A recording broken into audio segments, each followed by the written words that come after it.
অনেক ধন্যবাদ আজকের পার্টিকে। এরা অনেকদিন ব্যবসা করছে, যারা খবর না। ঠিক আছে ঠিক আছে।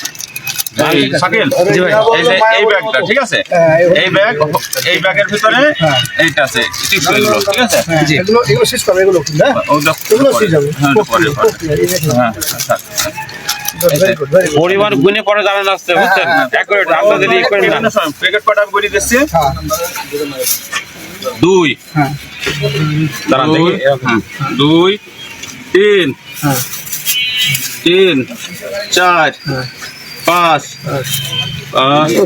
6 6 2 8 8 9 10 10 11 11 প্যাকেট ঠিক আছে, পরিমাণ জানানো হবে পরে। ভাই আপনার কি নাম? 11 প্যাকেট কি নাম? কি আছে কি বলছি ইয়াবা 11 প্যাকেট দেখছেন তো? হ্যাঁ এই যে 11 প্যাকেট, এর ভিতরে কত আছে আমরা বলি। হ্যাঁ আমি একটু চলে গেলাম। এগুলো আপনি নিয়ে আসছেন কোথায় থেকে? Already complete. কার কাছ থেকে নিয়ে আসছেন? আরো নাম লেখেন, আপনার নাম লেখেন। সাইদ, হ্যাঁ সাইদ কোথায় থেকে, কোন গ্রাম? এই করে এখান থেকে নিয়েছি, এই গ্রাম থেকে। নিয়ে যাবেন কোথায়? লক্ষ্মীপুরে। এই কতদিন ধরে এই ব্যবসা করছেন? 6 মাস। আচ্ছা একটু রাখে দেবেন নাকি?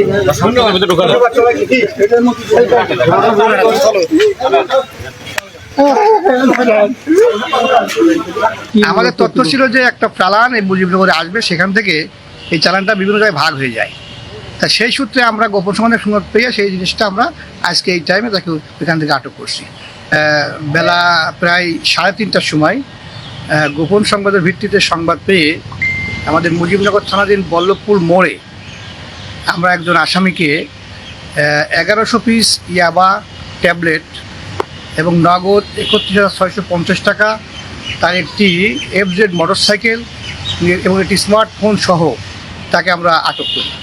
এটা তাৎক্ষণিক সে কোনো কিছু আমাদেরকে এখনো জানায়নি, তবে আমরা জেনেছি যে ইয়াবাটা কক্সবাজার থেকে মুজিবনগরে আসছিল। এখান থেকে সে তার বাড়ি চুয়াডাঙ্গা জেলার দামোদর থানায় সেখান থেকে ক্রয় করে তার এলাকায় নিয়ে যাচ্ছিল বলে সে তথ্য দিয়েছে।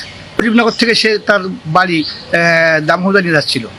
তার বিরুদ্ধে মাদকদ্রব্য নিয়ন্ত্রণ আইনে মামলা হবে। এটা প্রক্রিয়াধীন রয়েছে, আমরা একদম কার্যক্রম চলমান রয়েছে। এর পিছনে কারা কারা আছে, কারা এটা আনছে,